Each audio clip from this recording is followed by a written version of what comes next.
Hi guys.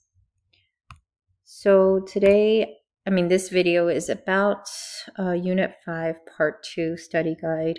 This is my third attempt trying to make this video. I don't know. I just feel like I'm mathed out. I'm ready for spring break. Let's keep it going. Okay, we've got, what, 9 more school days left? We can make it. And we can make it because Sham gave us this nifty DBQ is rad. And there's some controversy between him and me about who came up with the DBQ part, but I don't remember anything about DBQs. The last time I did a DBQ, I think, was in high school, and that was in the 1990s. I don't even know if they had DBQs in AP back then, but he's the one that came up with it, and we can have a debate or a mock trial about it. Okay, so the domain and range, and there's another video called the domain and range wrap up that kind of goes over each of the trig functions, the transform trig functions, and shows how the domain and the range change. But these are selected problems. Sorry, they're not numbered. I picked 4 problems from that big table that you started off with. I'm not going to do the 6 parent function graphs because, I gave you a wrap-up, trig function wrap-up, parent function wrap-up sheet, and you took a quiz over it. And so I think that you should be familiar. If you were not familiar with that, the 6 parent function, trig function, parent functions, then you are not going to do well on this test. You have to know it. Okay, so what we see here is that 12 is not independent from the binomial, which means it needs to be factored out. The b value needs to be factored out. So f of t equals 4 sine of 12. And remember, we're dividing these terms by 12. Okay, we're doing the opposite of the distributive property of multiplication over addition. The opposite of multiplication would be division. And then you get t minus pi over 4 minus 2. And then you can always use the distributive property of multiplication over addition to check. And 12 over 4 is 3 pi. Okay, so the amplitude of this, and it's a sine function, so it's going to have an amplitude. It is the absolute value of the a. So here is a, here is b, here is c, and here is d. And remember, to apply these two, we have to take the reciprocal, and we have to take the opposite. A phase shift, the phase shift comes from the c. So that is going to be the opposite of negative pi over 4, so that's right. I'm going to actually write out the word right. Pi over 4. The period you're going to get, this is a sine function, so 2 pi over b, so that is going to be pi over 6. Vertical displacement comes from d, so that is going to be down 2. Okay. Domain of sine is x such that x is an element of all real numbers. For cosine also. For the range, now I talked about it in the other video, but the output of the parent function for sine is plus and minus 1. They're the maximums, relative maximums, and the relative minimums. The highest that sine could be is positive 1. The lowest that it could be is negative 1 when it comes to parent functions. But look how that's transformed. Now we could look at Sham's nifty range and see that we multiply it by A. We multiply it by the A value, which is 4. And then we can subtract it by 2. So A and B. Let's go ahead. That was for the domain. But domain, all real numbers, is not affected. Okay. So it's going to produce 2 separate numbers. Positive 4, that's a 2. And negative 4, negative 6. So my maximum value is now 2, and my minimum value is negative 6. So that means that y such that y is an element of all real numbers. Y is going to be between negative 6 and 2. Okay, good job, guys. Next one, let's go ahead and identify our A. We have our B. It's already been factored out. It's not a binomial. We don't have a C, and that's a D. Okay? Now, secants don't have amplitude. Okay, because there isn't a minimum or a maximum. It just goes on forever. But we have a vertical stretch of 3 and a reflection over the x-axis. Okay, I don't think in the notes there's any kind of like description stuff, but I mean on the study guide, but you have to know the descriptions of the transformations. Okay, and now this is not amplitude. There's really undefined, or we can start using, instead of undefined, infinity. Okay, a phase shift, there is none. That's the C value. Period for secant is 2 pi over b, 2 pi over 4, so that's pi halves. Vertical displacement is up 2. Now, domain of secants. Domains of secants, it has an asymptote. Okay, for the parent function,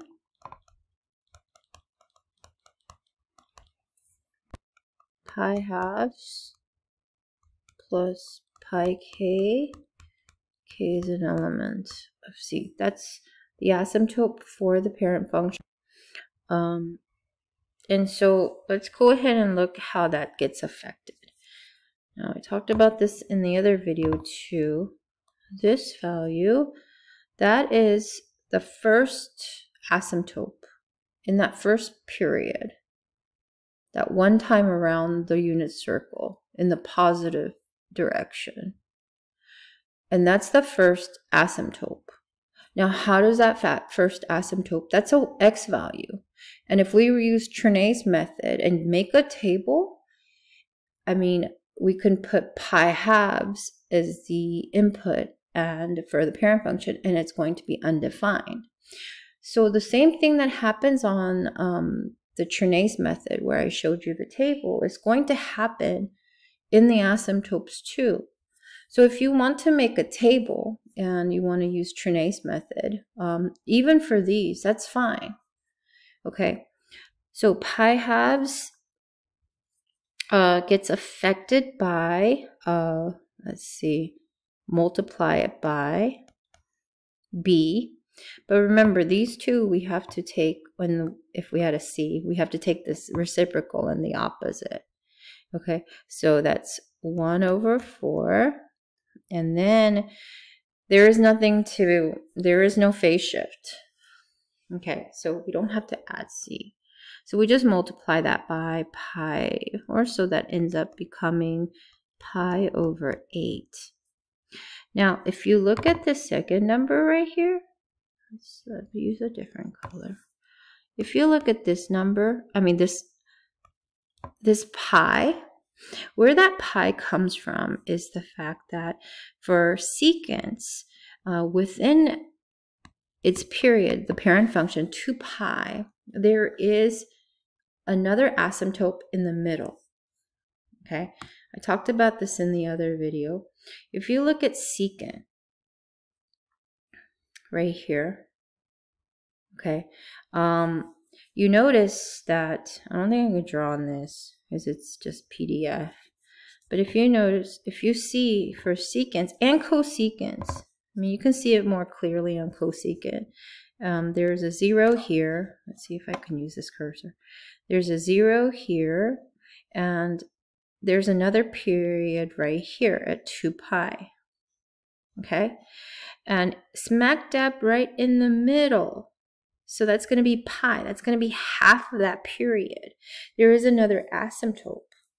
So to get all of those consecutive asymptotes, you have to divide the period by half.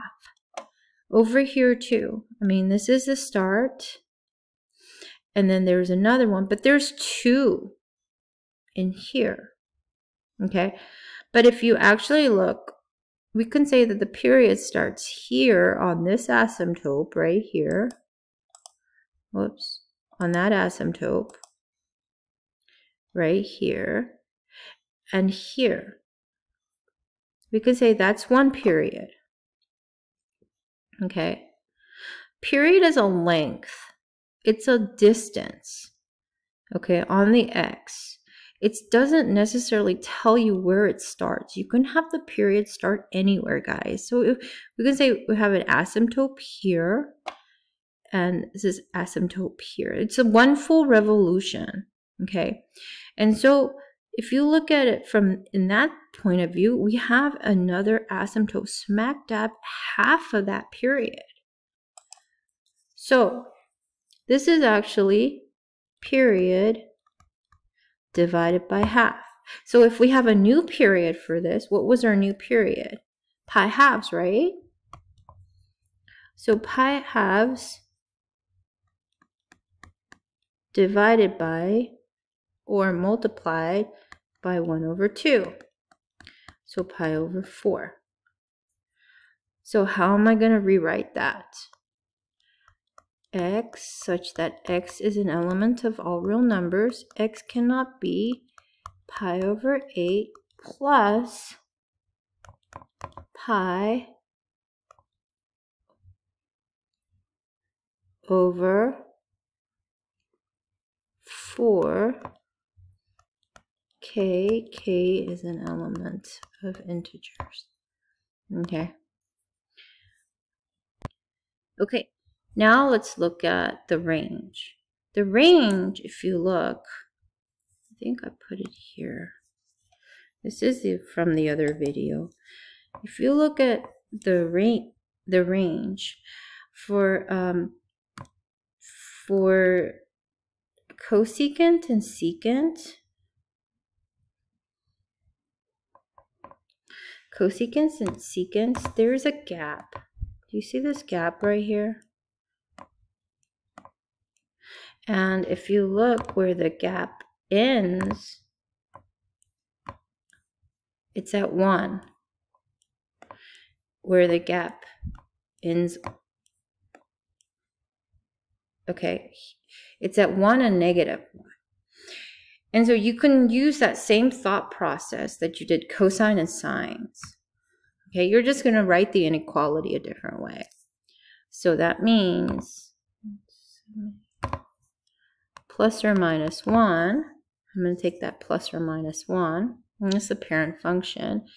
And I'm going to multiply it, the domain, by -3 and add it to 2. -3 and 2. Okay? So that's going to give me 2 numbers. And positive 1 times is going to be -3 and positive 3. -1, positive 3, and 5. So y, so that y is an element of all real numbers. Y has to be less than or equal to -1, or y has to be greater than or equal to 5. Okay? Okay, next one. This is a tangent. Without the b value being factored out. Okay, I'm going to use a happy color. Is this a happy color? It's a happy color. Let's go ahead and factor the b value out. Tangent. And to factor that out, we're saying that divided by 4. Okay, which is multiplied pi over 6 multiplied by 1 over 4. So that becomes pi over 24 minus 8. Okay, and I can check for we can distribute. Where is that theta? Some of you guys are still not liking theta. I think theta is a beautiful little the Greek symbol.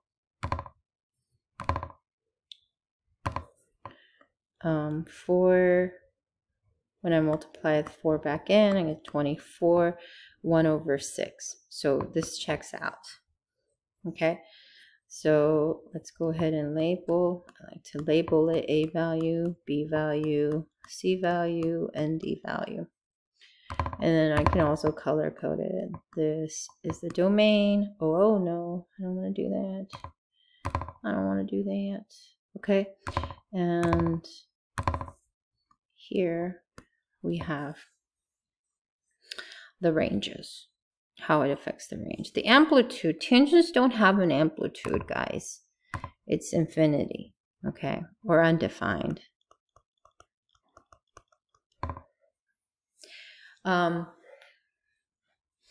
But we can say that if I ask you to describe, it'll be a vertical stretch by 2. Okay.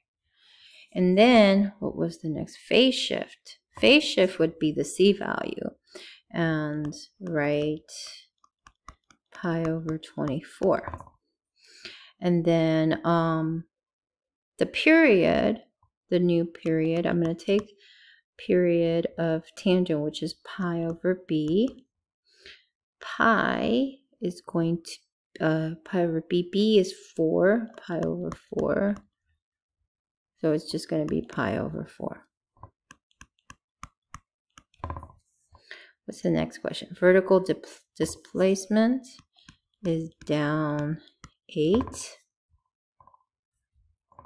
Okay, let's go ahead and look at the asymptote of tangent. Tangent parent function is pi half plus pi k. K is an element of integers. Okay, let's break that down. Remember, and this works for what I did with the secant works for tangents too. What I'm gonna do with I want a happy color. What I'm gonna do with that first period is, can't really see that.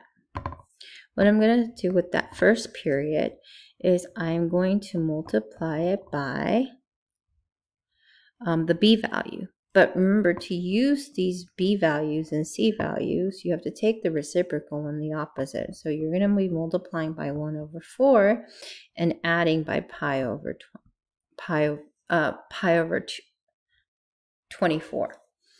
Okay, so you're going to multiply it by 4, and you're going to add a pi over 24. If you look at tangents, okay, notice that there is a period right here, 0 and pi. There is a period smack dab right in the middle of it. Okay, so that means that inside one period, there's only one asymptote, whereas cosecant had 2. right? For secants, there was 2 between the periods. There's just 1.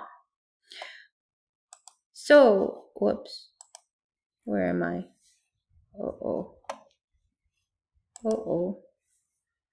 So, whereas before, for cosecant and secant, I divided the period by 2, this is just the period.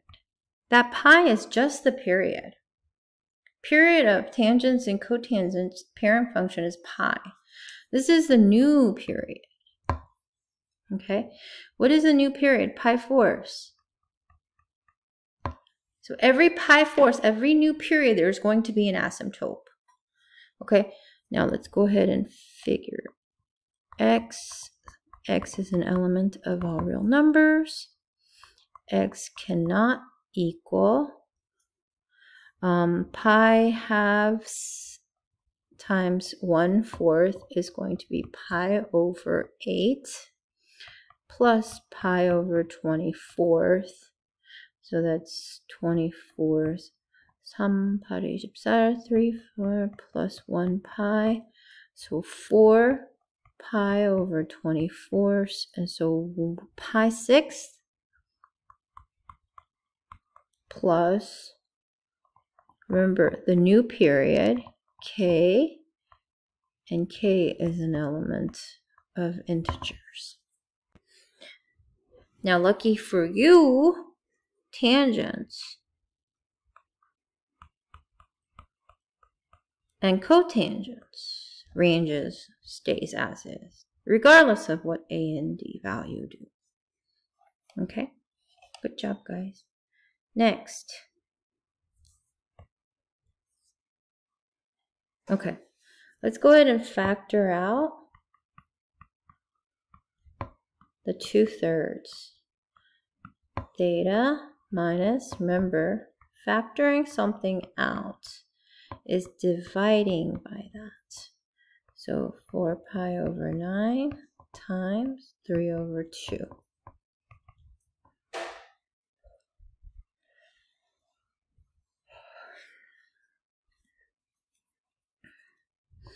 That's 1/2, 1/3, and 2 pi over 3.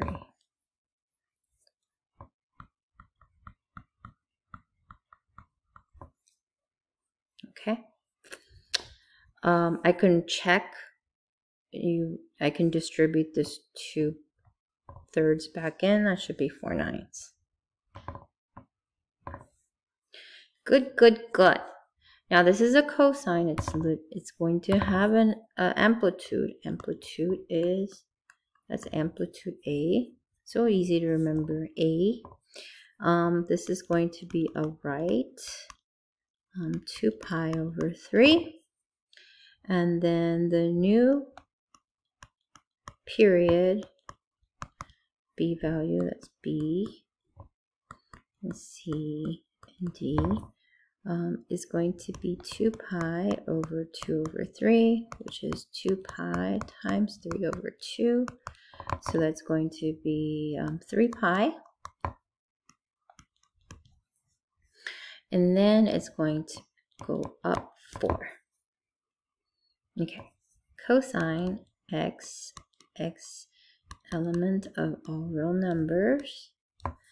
And then, remember, we had the maximum is +1, the minimum is -1, and then we have to multiply the a value and add d. And so we get 9 and -5, -1. So y is an element, and it's between 9. Okay, good job. It says a tangent function with a vertical stretch. So that's the a value. That's the period. So I can find the b value that way. Equals, and this is tangent, so pi over b. and that gives you 3 pi over b equals 4 pi. So b equals 4/3. And a phase shift, that's the c value. That's the c value of pi over 2. And that's the d value, 2, positive 2. So f of x equals 3, and tangent 4 over 3, x minus pi over 2, and plus 2. Okay? Good job. A sine function with the range, and this is an interval notation, so that means that its y is less than or equal to 2. Oh no, it's between 2 and 6. The period is, so the b value, got to find the b value using this. 2 pi equals 2 pi. No, that's just 2 pi. It's the same. So b equals 2 pi. Okay, and then they give you some points. Okay, so we know that the range of this, the highest maximum is 6, and the minimum is 2. So that must be a maximum point. But then there's another point that they give you. And I'm thinking that that is a midpoint. So that line, that middle line, is going to be y equals 4. Okay? That middle line is going to be y equals 4. And from those 2 points, the amplitude is always measured by the counts. How far did you go? What distance? Absolute value number. So we go up 2 and we go down 2. But distance is always positive. So I just figured out my d value and my a value. Okay, and that's, you could easily do that. That's could be easily done. I'll show you when we start writing equations based on the graphs. Okay, so I have f of x equals, I have my a value 2, and 2 sine. And my period is going to stay the same. My v value is not 2 pi, but it's actually just 1. It didn't change. So my b value is 1. And, well, we don't know a phase shift yet. Okay, so I don't know what x minus c is. But I know my d is 4. Okay. So I can take this midpoint and match it up with the midpoint of a sine, or the midline of a sine. So if I look at the parent function, okay, I can say that it starts at 0 and it's at 0, and then it goes pi halves and 1 and pi and 0, and then 3 pi over 2 and negative 1, and 2 pi is 0. So we have a mid, that's a max, and it goes a mid, and then a min, a minimum point. So I can actually match this up with this point right here, because we know that the output, the y value, that's a middle. Okay, that's the middle. And so we could just say, hey, if there was no phase shift, there is no multiplier there, and we just have to figure out how it went left to right. So I can use Trinay's method, and I could just fill this in if I wanted to. I could fill it with all of them, and I'm just going to match it with that.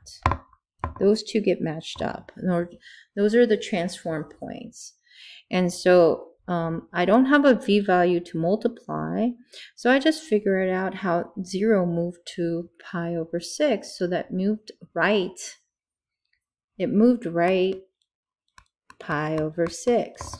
So I can say f of x equals 2 sine of x. Right is going to be pi over 6 plus 4. Just like that. Okay? Good job. It says a cosecant function with an asymptote at pi over third plus pi k. K is an element of all integers. The range is from positive infinity. This is an interval notation, so I could rewrite it as an inequality. So that could be y is, oh, it's missing a negative, less than or equal to -2, or y is greater than or equal to 2. When the equation, so it gives you the equation that you're going to use, f of x equals a is going to be positive.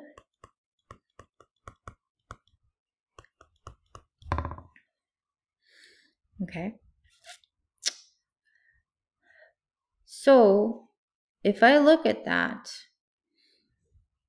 okay, I need to first figure out this asymptote is going to give me my b and h, or let's go ahead and write this. You guys are used to C and D's. I'm going to rewrite as C and D. It's going to give me my B and C value. This here is going to give me my A and D value. Because ranges are y's and asymptotes are x's. They're in the domain. So if I look, what is the mid distance between -2 and 2? Okay, it's just 0. So if I look at that distance, we have 2 and -2, and that's where that gap is in cosecant. Okay, it's just 0. And for cosecant functions, that midline is at 0. So it means that it didn't go up or down. Well, you can say it went up or down. You can say it went up or down, but not necessarily using the D value. Okay, when that midline stays the same, it means that there is no D. There is no D. Okay, D stayed the same at 0. Or you can say D is 0 if you want to, and just put 0 there. And that's what the parent function tells us. I mean, f of x equals, that's 1 cosecant 1, and x minus 0 and plus 0. So you could just say put a 0 there if you want to, but I'm just going to say that there is no D. Now from 0, how many steps do we go up and how many steps do we go down? It should be uniform. That should be 2. Absolute value of 2. That's the distance. That's A.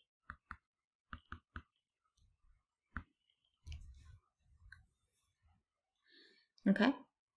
And so I know my A value, and they already told me that A was positive.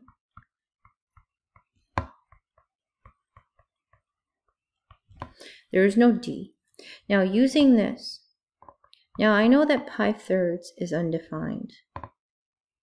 Okay, so my x, I can say undefined. And it gives you the period too. Remember, half for cosecant and secant. If you want to know why it's half, I talk about it in the next video. For cosecant and secant, it's going to be half of the period for the pi that's being multiplied to k. For tangent and cotangent, it's going to be the entire period because there's only one asymptote in the entire period for tangent and cotangent. For cosecant and secant, there's two. So to find that middle one, it splits it up into two, like little sectors within one period. So that's why we divide it by 2, and that's why it's pi. So we know that the period didn't change. So B value is still 1. Okay. So if you look and compare it and use Trinay's method and make a little table, you can make a little table or you could do it in your head. Trinay's method is just taking A and multiplying it and then adding the D. And I figure out where my first asymptote is going to be for cosecant. For cosecant, it's at 0, undefined. So I can match these two up, okay? And I said B was already 1. There is no B value. I'm going slow on this so that you guys could completely understand it. That's why I'm already at 36 minutes on this video. Whoa. It's at 0. So the parent function of cosecant actually is, the asymptote is x equals 0 plus pi k. As we start, and we just leave the 0 off. But there was no multiplier, so we have to see what do we add to 0 to get to pi over 3. And so that tells us our C value. C equals pi over 3. So f of x equals 2 cosecant x minus pi over 3 should be our final answer. Okay? Good job, guys. So these are from your study guide. For the first one, it told you to find a cosine and a sine. Okay? So the only thing different about a cosine and a sine is going to be the phase shift. If you actually look, there's just a phase shift, pi halves. Is it pi halves? Yeah, from cosine and sine. And so let's go ahead and f of x equals a and cosine b x minus c plus d, and f of x equals a cosine b x minus c plus d. First, I'm going to look at the vertical, what is going on vertically with this. Okay, and so I look at my maximum points, which is 1. No, this is -1. -1. And I look at my minimum point, which is -3. And I think to myself, hey, what is the midline of this? The midline is going to be y equals -2. Y equals -2 is going to give me the d value. D equals -2. If you look at the parent function, that midline is 0. Okay, and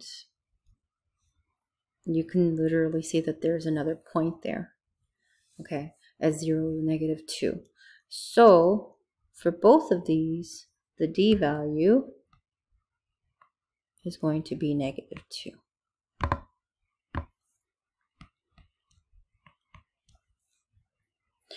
Now, how many steps do I count from -2 to get to -1? I count 1. They should be uniform, 1 and 1. So my A value is going to be 1. Just 1.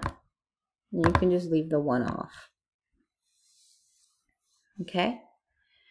Oh, why did I write cosine twice? I don't know.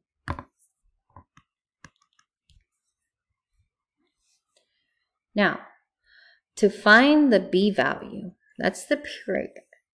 Okay? And this works for both cosine and sine. To find the period, I'm going to look for one period here that actually has labeled points. You can be very, very sure. So that's an entire period. And you can call it a period of, once again, period is a distance. It is not necessarily dictated by its start. It has to start at 0. We just started it at 0 because that is the start of the unit circle when you go the positive direction. And I can go from 0 to -2 pi.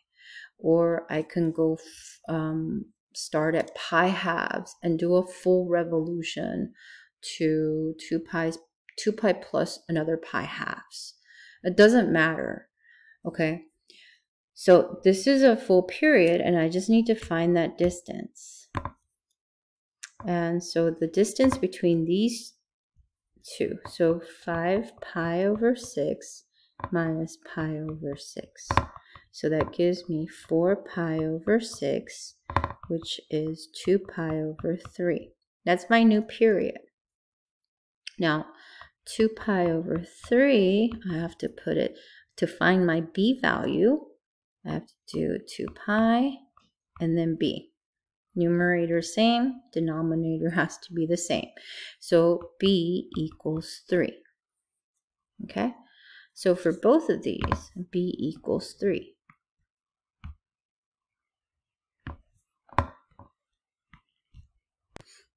Now to find the phase shift, I like to kind of write the parent function, use the Trinay's method, and this is the parent of cosine, and I can start at 0, and I could 0, 1, pi halves 0, pi,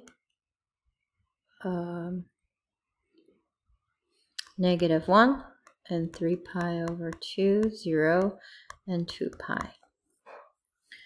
And then I could look at the transform points. Okay, you see this? This is a maximum point. That's the midpoint, and this is the minimum point. I'm going to kind of match it up like that. Okay. I mean, that way, all of these graphs are going to be positive. They're not going to have a reflection over the x-axis, but they're still going to be correct. If I match up a minimum point with a maximum point that's transformed, now that's going to give you an A value that's negative, but I don't want to mess with that. I mean, because like, you know what? Let's try to find the simplest way out of here. Okay, so let's look for a maximum point. Okay, right here. That's a maximum point, and you can use that as a maximum point. I'm going to use -pi over 6. And it's going to be different. The phase shifts are going to be different depending on which points you match it up with. I'm going to match these 2 points up.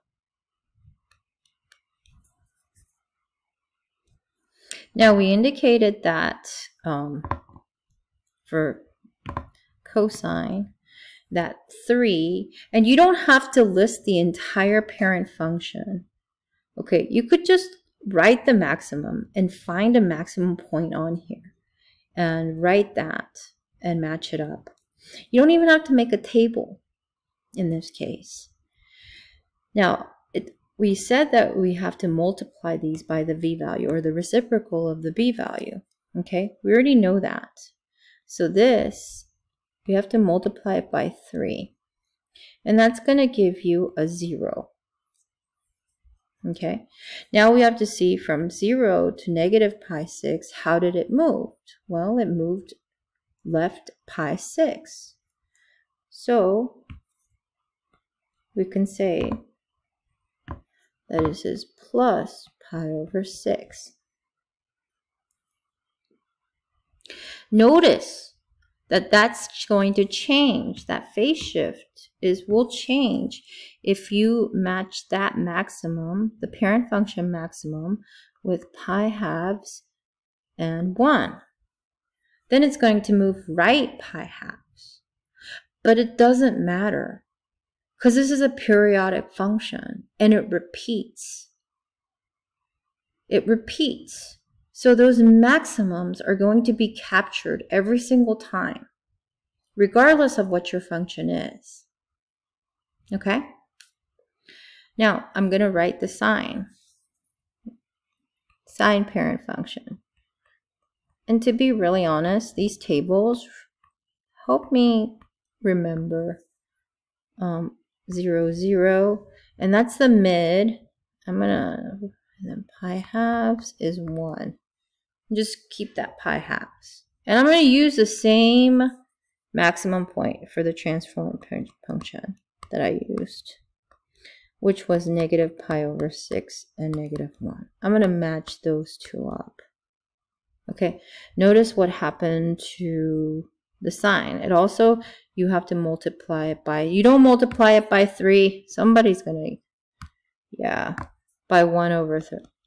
It's the reciprocal. Doesn't matter with 0, but it will matter here. So you're going to multiply that by 1 over 3. So you're going to get pi over 6. And then you have to figure out how pi over 6 went to negative pi over 12. Okay. So we can do pi over 6 plus what number equals negative pi over 6. Some of you guys can do this in your head. I can't. Negative 2 pi over 6. X equals negative pi over 3. Okay, I'm just seeing how this, after being multiplied by 3, you add x to it, which x is going to be the c. Okay, and then it gives you the newly transformed x value. So, ba-bam, ba-bam, ba-bam. It's going to be a plus pi over 3. Remember, I said you can have infinitely many answers. Well, you can't using the points, but you can also have an a that's negative. If I took one of these max values and put it with, or I took one of these minimum values and I attached it to the maximum value of the transform function. Okay, good job, guys. Next one. This is definitely a cosecant or secant. Okay, so it's going to be f of x equals a secant x minus c plus d, or f of x equals a cosecant x minus c plus d. I'm going to do both. Okay, I think I had a lot of examples. So I'm going to find d and a first. Okay, easiest way to find d and a is look at the maximum. Well, it's not the maximum. Where does the gap stop? At 1 and at negative 3. So 1 and negative 3. And then what's the middle point? So that'd be 1 minus 3 divided by 2. So that is negative 2, negative 1.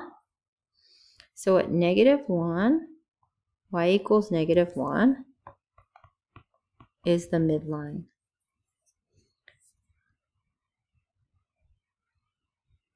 So the midline is going to be D. Okay? Let's go ahead and erase that. Minus 1, minus 1. Now, how many steps do we have to go from -1 to 1? 1, 2. 2 distance. 1, 2. So that 2 is A.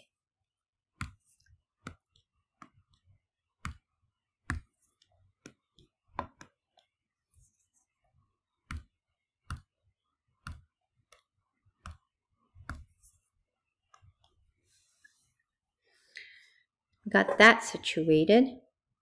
Now, let's look for a period. One period.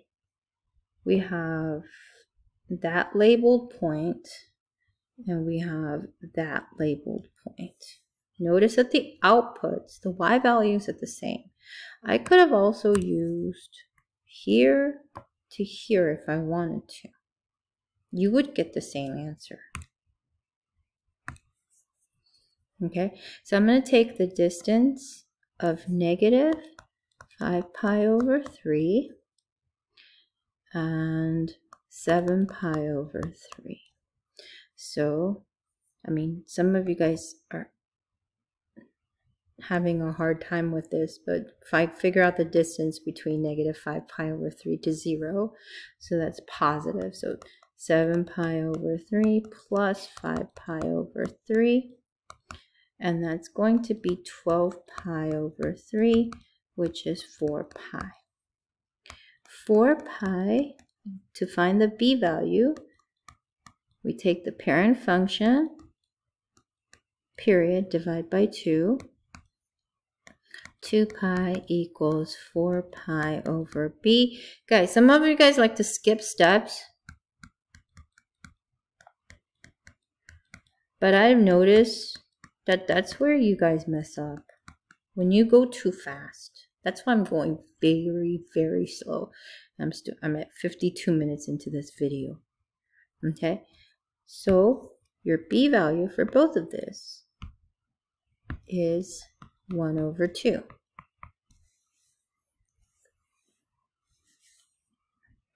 Now, phase shift is going to be different. We just have the phase shift. So secant, go ahead and draw secant, parent function. Secant, we start out as 0, 1, right? Cosine 1. Yep. So 0, 1, and that's going to be probably where the gap ends at top. And then we go to pi over 2, and that's undefined. And then we have pi and -1. I'm just going to write that much. And then if I look at the transform function right here, and I can kind of match it up, I can say the maximum points right here. I can say -11 pi over 3 or pi over 3. I'm going to choose pi over 3. Pi over 3 and 1. And you can test your A and D values on this. Okay. Pi over 3, I'm going to write the other one so that helps me. 7 pi over 3. So 7 pi over 3 and -3. So A value told us to multiply the y values by 2 and subtract 1. And this is 2 minus 1, which is 1. -2 minus 1, which equals -3. So that checks out. These check out. Now we have the multiplier for x already, and that's 1/2, but we have to take the reciprocal of it. So I'm going to multiply the x values by 2. So I get a 0, I don't have to do the undefined because I don't have a transform points that match with it. Or you can say 2 pi. And then we have to figure out how 0 goes to pi thirds. And so that's positive pi over 3. Right? You add pi over 3. So that tells us that my C value is going to be minus pi over 3. I could check it with this one. 2 pi plus pi over 3 is, what is that? 6 pi over 3 plus pi over 3, which is 7 pi over 3. Checks out. Now for my cosecant,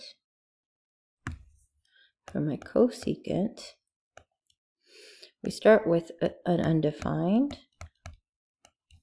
and then pi halves is 1, and then pi is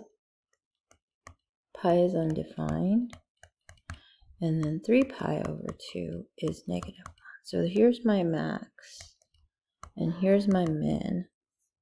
Okay, so if I look at the transform points, I'm going to use the same points, pi third and 1. Those 2 points are going to match up. And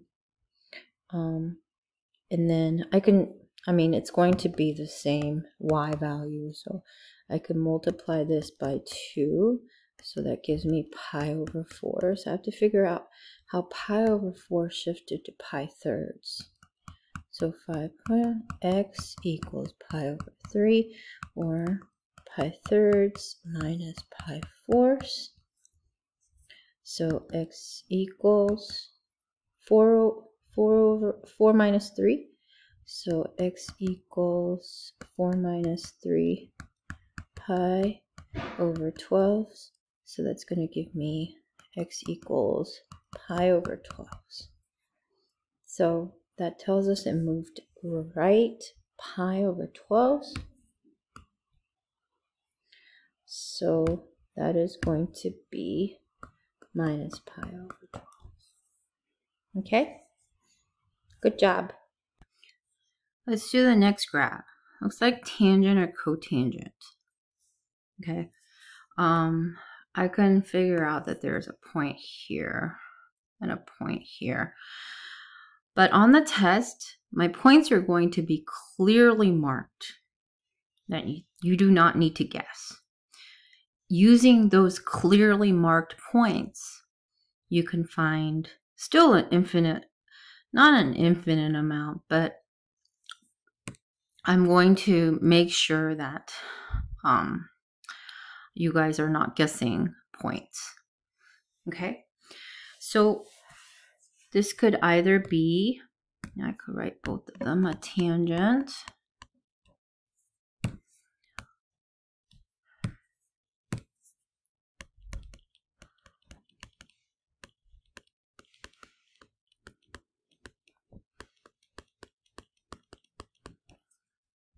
or a cotangent.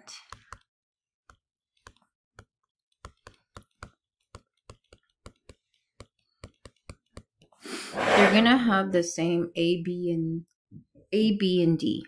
Once again, the phase shift is going to be different. Okay. I'm going to figure out the A and D looking at the vertical. What is the middle line for this? Right here, right? At y equals 2. So that's going to give us the k value. K equals 2.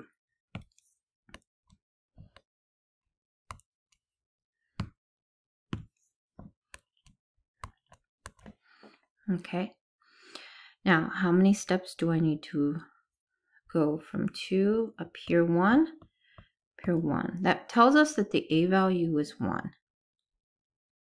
Okay. But if you look, okay, the way that it looks right now, it's going down. It's increasing. Okay. As x goes to positive, or x goes, well, within the intervals, it's increasing. Okay, but if you remember, a cotangent is decreasing. So if I want to write this as a cotangent, I would have to make a negative a. This would have to be a reflection over the x-axis in order for that to happen. Okay, because if you look, cotangents, cotangents decrease. Oh, where's my cursor? Can you see my cursor? I have no idea. Oh, my mouse is not on. Okay, it decreases. Tangents increase. So in order for it to be a cotangent, it would have to be a negative. It's still a 1.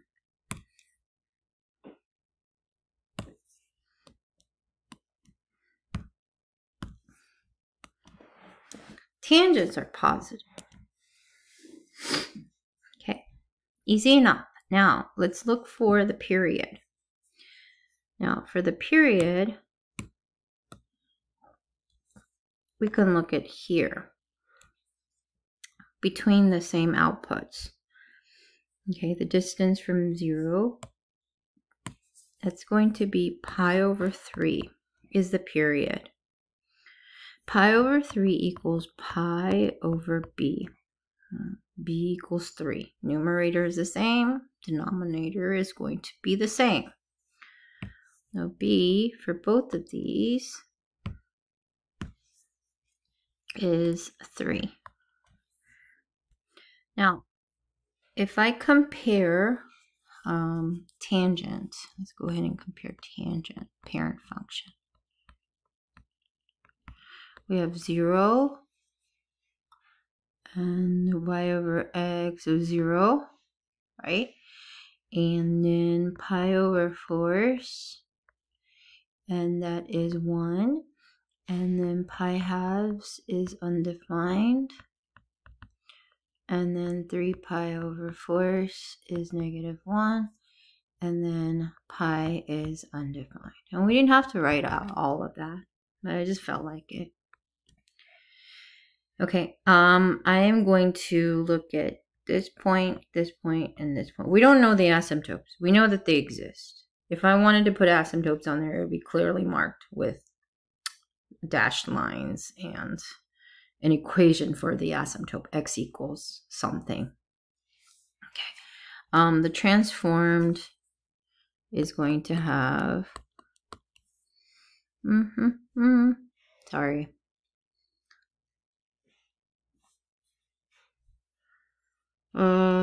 The midpoint is going to be at 0, 2. And then let's just pick the next point over, which is pi over 12 and 3. We need that next point. Okay. And then it looks like there's an asymptote somewhere. You can kind of guess where the asymptote, because I mean, these are periodic functions, so we know that they're going to be even. Okay, it looks like, yeah, you couldn't definitely guess that it's increasing by pi, increasing by pi 6. Yeah. Okay, so maybe pi 12s. By pi 12s? Pi 12s plus 2 pi. Yeah, pi 12s. Okay. And so you could take that and then you can match up this and you can match up this. And you can check your A and C. I mean A and D if you want. For tangent. Multiply that by 1 and add 2. Multiply the 0 by 1 and then add 2, or multiply 1 by 1 and add 2. Okay, we said that the period is 3, so that tells us that we have to multiply the x by 1 over 3. So that gives me 0. And that gives me pi over 12. Okay. It's the same movement. So there is no C value. There is no phase change when it comes to, it's just 0. It won't let me erase for some reason. It's, yeah. So it's going to be x and then plus 2. Now for cotangent, okay, it's 0 undefined. And then pi fourths, 1. And then pi halves is 0.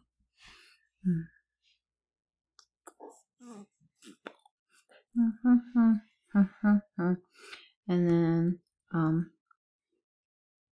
3 pi, and then 3 pi over 2. 3 pi over 4 is negative 1. And then pi is undefined. Okay. I'm going to use the same 0.02, pi over 12 and 3. The 0, 2, and you have to reflect, right? Now, the thing to remember is that there is an A value right here. There's an A value right there. So we have to make sure that we have to multiply this by negative 1. Okay. Undefined is still going to be negative. And then that's a negative 1, that's a 0, and that's a positive 1. Okay. And I can put another thing right here if I want to see, and that's negative pi over 12. And 2, 3, and 1, right? Yeah. Okay. I know that at that point, here is my, and then, I didn't put these in order, but if I did, and that's my high point right there. Okay, that's how that matches up. Okay. Those are the transformations. And then if I had written this in order, this negative pi over 12 would match up with that right there. Okay, but 2 of those is just enough. Okay, just remember the mid, that's 1, and then the negative 1. Okay, and then I'm going to, there was nothing, oh, there is a B value, so I'm going to multiply this by 1 over 3. So for this, that's pi over 6. And for this, that is pi over 4. Right? Okay. So I have to figure out how pi over 6 became 0. So we know that it moved left pi over 6. Does that work for pi over 4? Pi over 4 minus pi over 6 is that 12. 3 minus 2 pi, so pi over 12. Yep, it works. Those two matched up. So this and that x point, it does match up. So we went left pi over 6.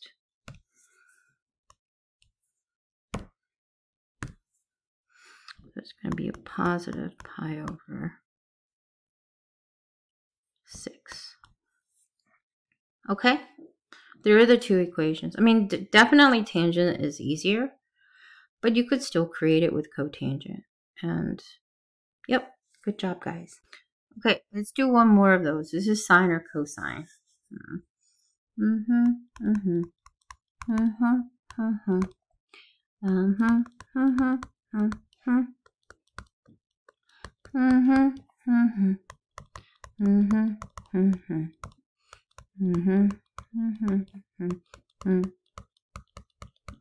Okay.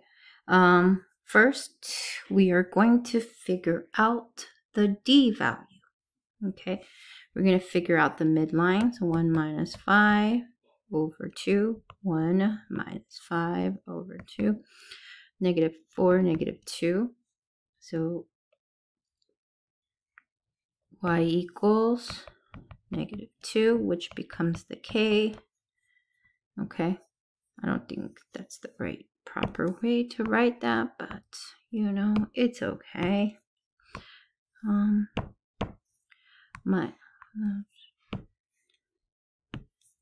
Minus 2, and then we figure out we're going to go 1, 2, 3, 1, 2, 3. Yep.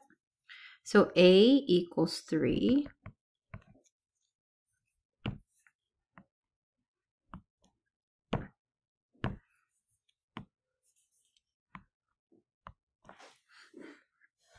And now we're going to figure out a period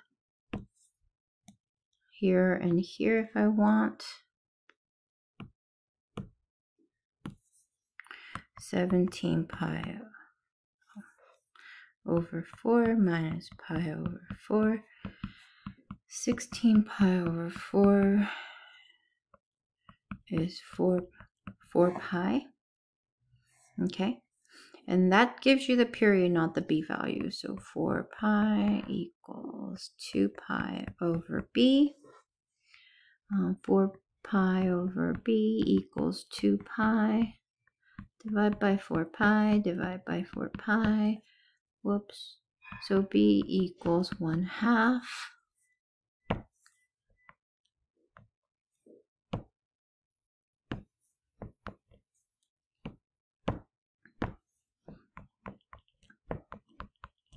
Okay. Now, let's make our little table. Okay. I just really need 2 points.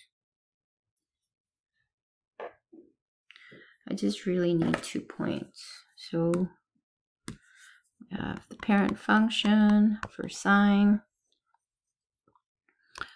0, 0, pi halves. There's 1. There's really no midpoint. Not necessarily. It's not clearly marked. I have a maximum and a minimum. So I'm going to include the 3 pi over 4. Oh, not 4. Over 2. Which is negative 1. Okay. And then the transformed, I'm going to have 9 pi over 4. Representing 1. And then 17. Yikes. Stop writing.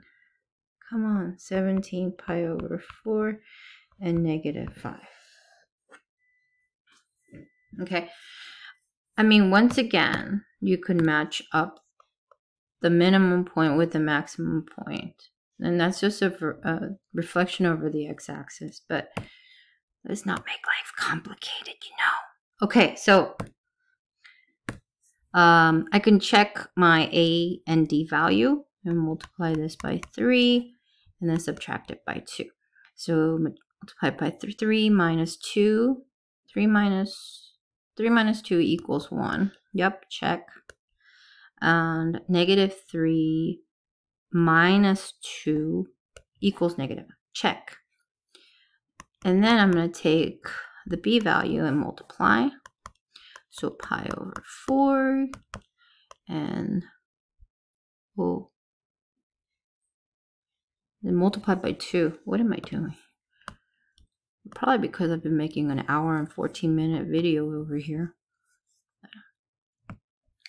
People are going to find my mistakes. Y'all know who. Pi and then 3 pi. Okay? And then we figure out how pi, remember we said this one is the maximum point, that is the minimum point. Those 2 points are going to link up. So how does pi become 9 pi over 4. X equals 9 pi over 4 minus pi. So x equals 9 minus 4 pi over 4. And then that becomes x equals 5 pi over 4. So we went right. 5 pi over 4.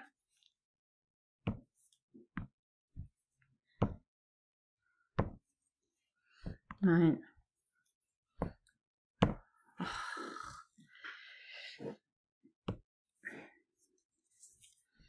Minus 5 pi over 4. For the sine. For the cosine, on the key I had a reflection, but I'm going to do it without the reflection. So that would be 0, 1, and I just need my maximum, and I need a minimum.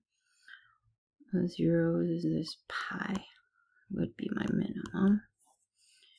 Okay, and then x and y with the transformed, my max, my min,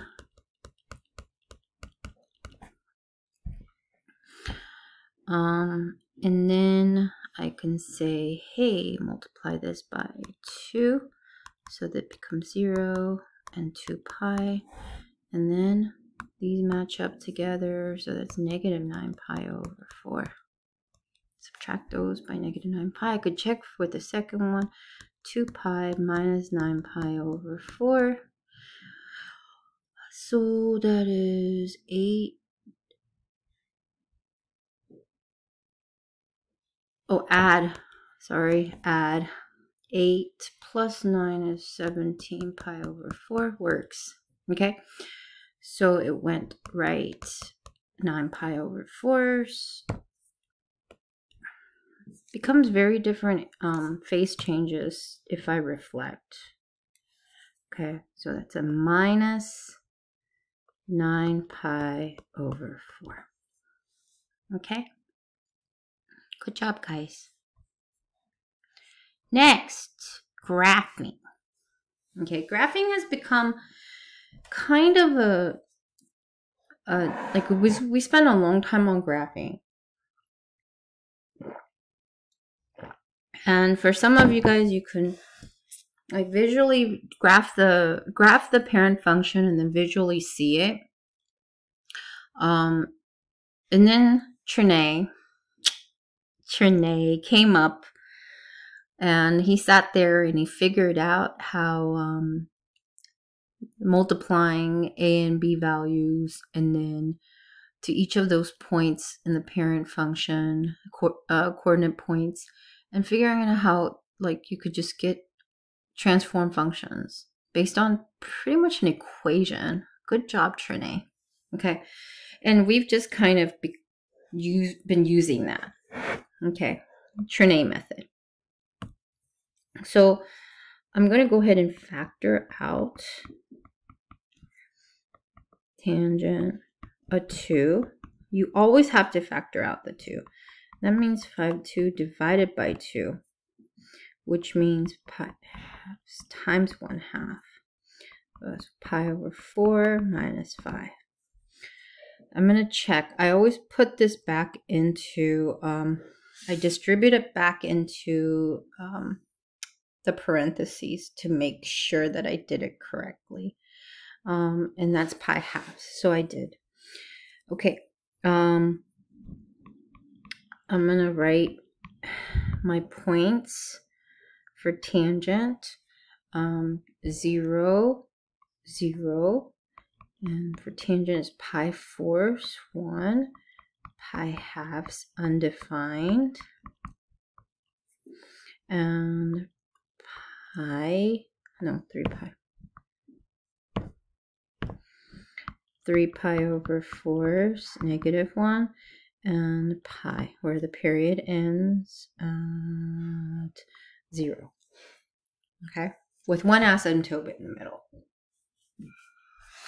Okay, and then my newly transformed points, I'll do it in a different color. x and y. Y, let's see what we do. Okay, remember y, we multiply it with a and then add d. Multiply it by a, -1/2, and add d. So I get 0, -5, and -1/2, and then, so that's -5.5. Undefined is just undefined, or infinity. Okay, and then that's a positive, so -4.5, and 0 and -5. Okay, with the x values, I'm going to multiply it by the reciprocal of b, which is 1/2, and add pi4s. Remember, we have to take the reciprocal and we have to take the opposite. Okay, so that becomes 0, and then pi/4, and then that becomes a pi/8, and pi/4, and 3pi/8, and pi/2. And there's our period right there. Before we add the d. Okay. And then let's go ahead and add the d. Add the d. Add the d. So that is what, 2 plus 1, 3pi/8, and 2 pi/2. Add pi4. That is 2 plus 5 pi/8.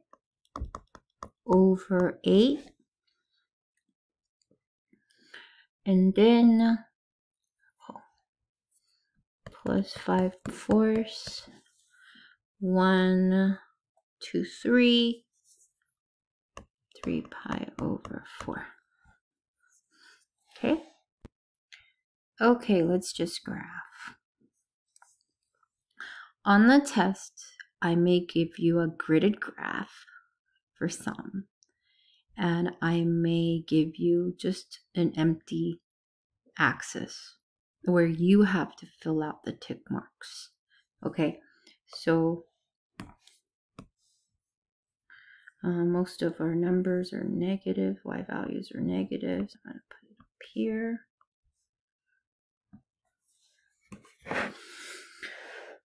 That's going to be pi/4, and that's going to be 3pi/8, and that's pi/2, and that's going to be 5pi/8, and that's going to be 3pi/4. Let's draw our graph. Pi halves. There is our asymptote, and we can do 1, 2, 3, 4, 5. I'm going to kind of make that bigger. 1, 2, 3, 4, 5. I can do 0.5s. Pi halves, the 5. I need one more tick. Yeah. Oh no. Sorry. More tick mark here. It's a -6, -5. If you give me this on the test, I mean, I'm set. Like, you can graph it and you don't have to label anything. Okay. I mean, just ask Sarvam. He's used to putting tables. He did a very good job of doing that, and I could clearly see exactly what he's talking about. Pi/, so -4.5. and then -5. So a tangent, and it's gonna look like this. You can graph more if you want to. Yeah, you can graph more if you want to. I mean, it looks like it's going by 1/8 pi. So I could take this right here off, and I just made a mess, and I can somehow shift it to here.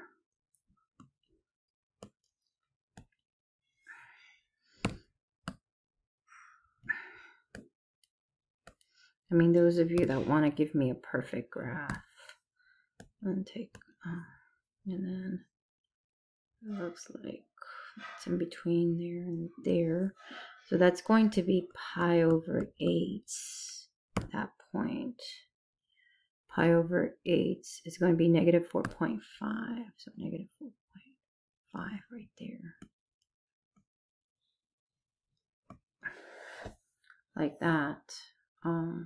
It's up to you. Okay. Okay, good job. I'm not going to do too much on the graphing because I feel like we've graphed enough. And, oh, I forgot to fill this out. Domain is x such that x is an element of real numbers. And you can see where the asymptote is. I mean, when you graph it, you can kind of see where the asymptotes become. So plus, and remember that would be the period. So pi halves. K is an element of C. And remember that there's another asymptote here at 0. So if you want that asymptote to start, it doesn't matter, because what happens is that if K is -1, okay, if K is -1, then it's going to be pi halves minus pi halves. So it's going to start at 0. I mean, you could write this as x cannot be 0, or just pi halves K.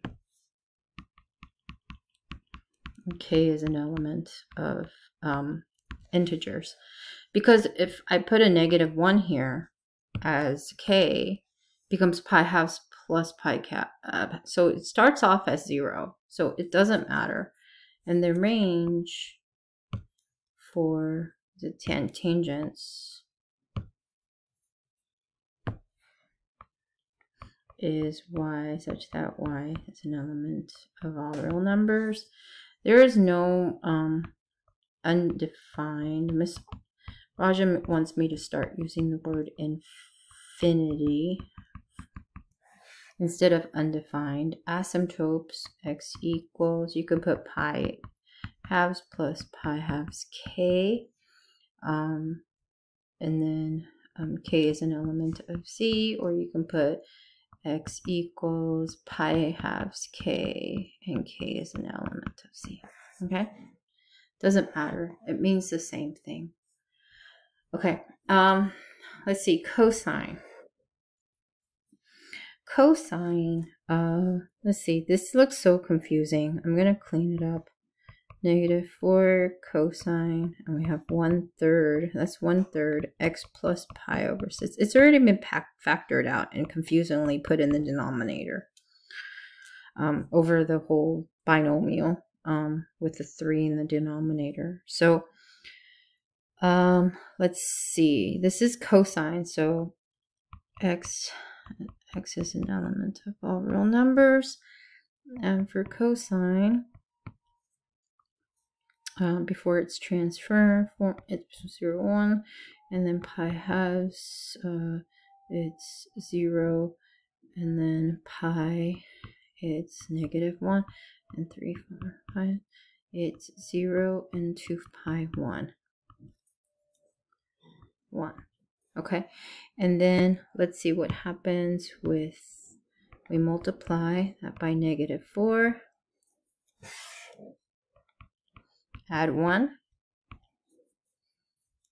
okay, and for the x values, we multiply by the reciprocal 3. 3, and we subtract pi over 6. Okay, so that becomes negative pi over 6.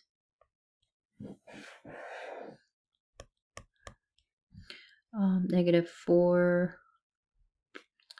negative 3. I'm just going to go multiply these by 3 pi over 2. 3 pi and 9 pi over 2. And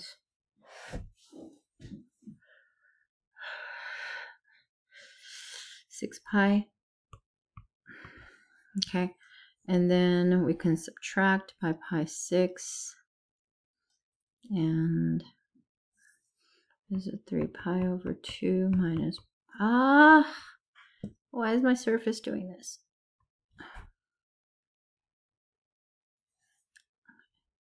It's getting too hot. Minus pi over 6. So that's 6. And no, I just don't feel like doing fractions today. 3, 9 minus 1 pi. So that's 8 pi, 8, 6, 4 thirds pi. Is that even right?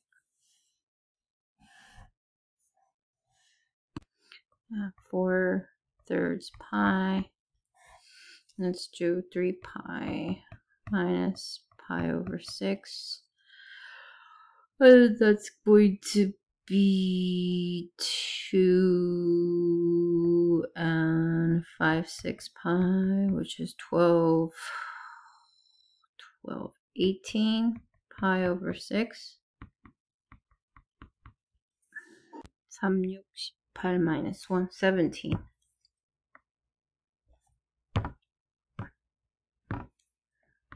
17 pi over 6. And then we have 9 pi over 2 minus pi over 6. So that's 9. No. That is 3. 392 minus 1. So that's 26 over 6 pi. So that is 13 pi over 3. Is that right? 13 pi over 3. I need to kind of erase all of my work.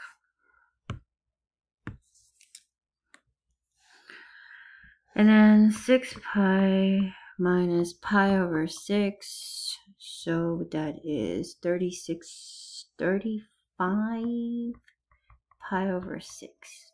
Okay. 0, 1, and then 4, 5, and 0, 1, and negative 4, negative 3. Let's graph this.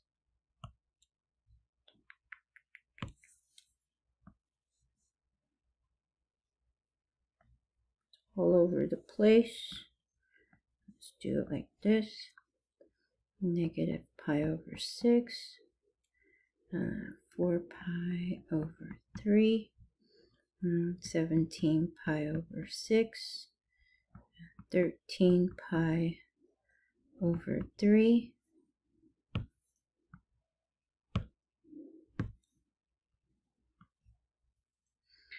35 pi over 6.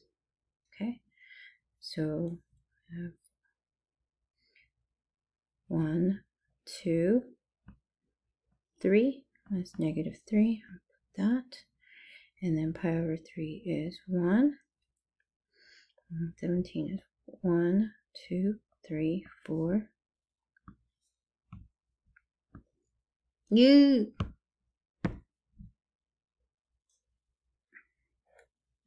1, 2, 3, 4, 5. Right there. 13 is 1. and then -3. It's going to look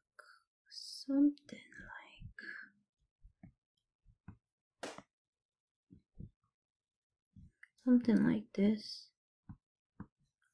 The range is y, such that y is an element of all real numbers. It is now going to be between and 5. The period, when we multiplied, it gave us the period after we multiplied by 3. Okay, 6 pi.